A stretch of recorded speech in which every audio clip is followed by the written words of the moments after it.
This watch wasn't made in a giant Swiss factory. It was built piece by piece by one person in a tiny workshop in London. Today, I'm looking at the R.Day Astro, a handmade watch that costs less than a lot of mass-produced Swiss giants. But the big question is it actually worth your money? Let's review the watch and find out. What is going on, people? I'm Sanket, aka the Indian Watch Reviewer. Welcome back to my channel. If you're new here, I usually review everything from affordable watches to serious micro brands and also the mainstream brands. But every now and then, a piece comes along that doesn't feel like a product. It feels more like a project. And the R.Day Astro is exactly that kind of a watch. It's a 39mm fully hand-finished watch with an astronomical twist on the dial and a small seconds automatic movement inside. And in this video, I'm going to talk about three main things. Number one, what makes this watch completely different from your typical micro brand. Number two, how it actually wears on your real wrist and not just on paper. And finally, whether this kind of handmade watch deserves a spot in your collection at the asking price. So without further ado, let's dive into it. So let's start with what you see before we get into what's inside the watch. The Astro is inspired by classic astronomical instruments. Think of those old brass devices sailors used to navigate by the stars. Instead of slapping on a starry background and calling it a space-themed watch, the dial has been carefully layered and textured, with each element hand-applied. The case on this watch is 39mm across, which on my 6.5-inch wrist is at perfect middle ground. It's not too small for a dress watch, but it's not as big as a sports watch. Now you've got some crisp chamfers along the lugs, brushed surfaces where you expect tool watch practicality, and polished accents that catches the light just enough to remind you that this is a handmade watch. And when you look at the hands, the indices, the transitions between the surfaces, you can tell someone has spent actual time here and not just used a CNC machine. And when you tilt the watch, the way the light rolls over the dial almost feels like watching a planet move through the shadow. It's subtle, but it's there. Now, inside this watch, the movement is Miyota 8245, which is an automatic movement with small seconds display. Now, if you're a spec chaser, you might say, Sanket, that's not exactly hot horology. And I think you're right. This is not trying to compete with hand-beveled Swiss calibers, but what it is trying to do is keep things simple. It's trying to keep the watch serviceable, so if you're not able to reach the watchmaker itself, any competent watchmaker can work on this and fix it for you if there are problems down the line. Miyota 8 series is a reliable movement.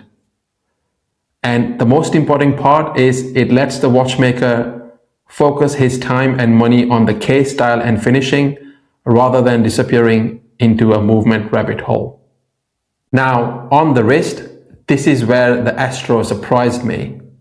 At 39mm, it reads compact, but because of the taller mid case and the dome crystal, it has a significant presence on your wrist. You feel a bit of that instrument bulk when you look at the side of the watch, but it doesn't overhang the wrist, which is so nice. And especially if you're used to 40 to 41mm sports watches, this will feel immediately familiar. Maybe even a touch more refined.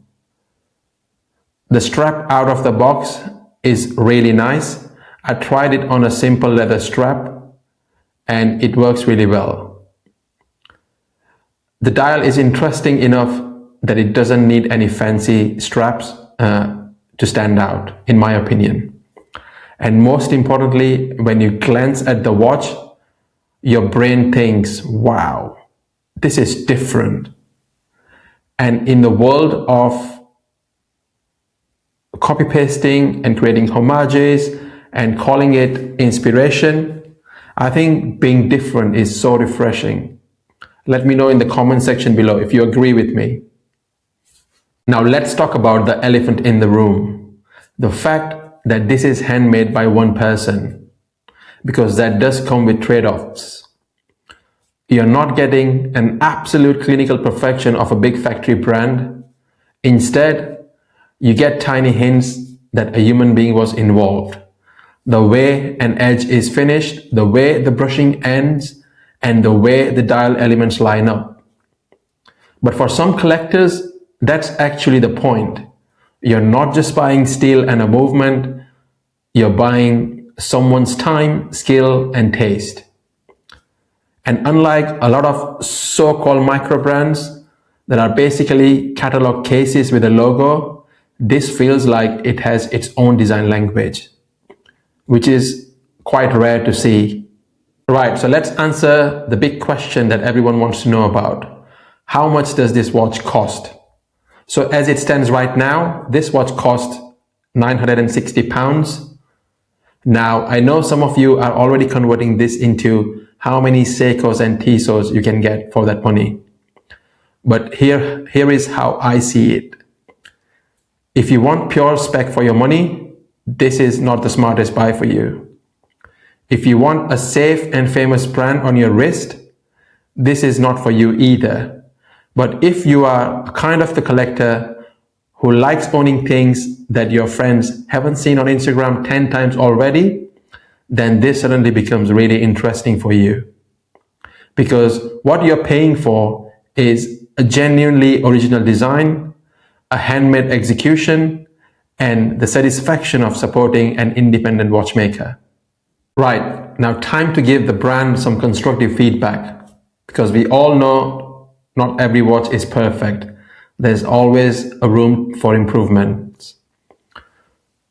So the one thing I would like to see in future is for this watch to feature a quick release mechanism. I think it's 2026, and having a watch without quick release pins, I think is kind of unacceptable, especially at this price point. And the second thing that I would like to see improve is the water resistance on this watch. I think currently it's only 30 meters, but if you're trying to be a dress watch, then it at least needs to be 50 meters. Or if you're trying to be a tool watch, then it needs to be even more. And the case back on this watch, it just has like a serial number on it. I think it would be nice to see some more details, like what movement are you using, what's the water resistance, etc.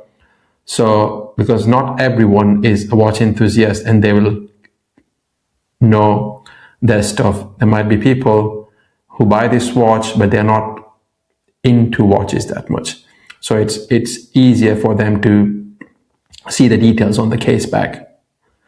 And another thing I would like to see is the use of the movement. I think Miyota 8 series is good, and I know why he might have used this movement because of the small seconds feature, but I think at this price point you got to use a bit more premium movement than series 8. But that's just my opinion. Let me know what you guys think about the feedback, and if you have any feedback for the brand, then put it down in the comment section below, and let's help the brand out to improve its product. And I would also love to know what you think. Would you ever spend close to £1,000 on an independent watchmaker, or do you strictly buy big brands only? Let me know in the comment section below. And if you enjoyed this video, give it a thumbs up. It really helps the channel out. Subscribe to the channel, turn the notification bell on so you don't miss any of my future videos. And I've done tons of reviews of amazing watches, so I'll leave the link in the description below, so make sure you watch those videos after this one. Thanks again for watching this video. I'll see you in the next one. Bye for now.